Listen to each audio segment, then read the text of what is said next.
Tonight, we are lucky enough to have Lisa from Continental Home Loans here to discuss why now is a great time to buy a home.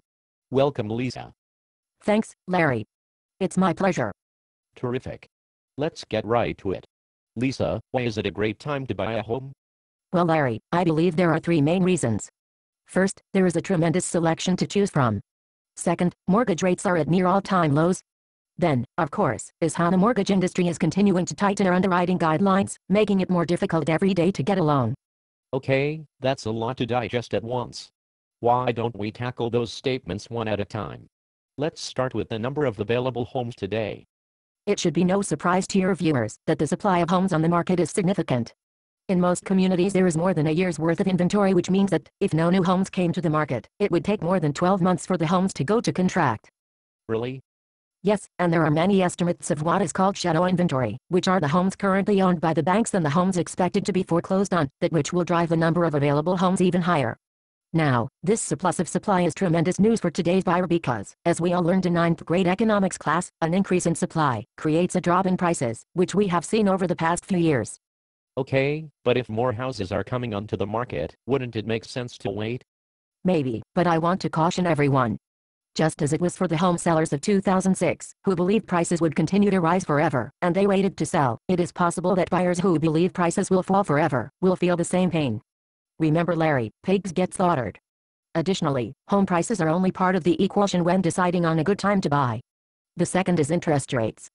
Great, that leads us into your second point. Interest rates. Rates are very low now, aren't they? They sure are. You could go back in history and know that George Washington himself couldn't get rates this low. And Larry, we know most people buy a home less on the actual sales price and more on what their monthly payment will be. We need to know we can afford that monthly charge. With low mortgage rates, homes are more affordable. As a matter of fact, the government has a statistic that compares the cost of home ownership to income levels. It's called the Home Affordability Index. And since 1970, when the index was created, home ownership has never been more affordable. Wow. I didn't know that. But, I keep hearing rates are going to stay low. Are they? Nobody really can predict when rates are going to move up, because there are so many variables: unemployment, inflation, politics, and so on. But one thing all the experts agree on is that when rates do go up, they go up quickly and dramatically. History has shown that fact time and time again. And as a guideline, if rates were to climb just 1%, the mortgage a buyer would qualify for would be reduced by 10%. What I mean is that if you qualify for a $300,000 loan today, when rates jump 1%, you would only qualify for a $270,000 loan. That one thing would likely have a dramatic impact on which home, or which neighborhood you could buy in. That's good information. Let's transition to your third point. Lenders getting tougher underwriting standards. Larry, I don't think that anyone could argue that the mortgage industry became too liberal with the criteria required to get a mortgage a few years back, and we could debate for hours whose fault that is.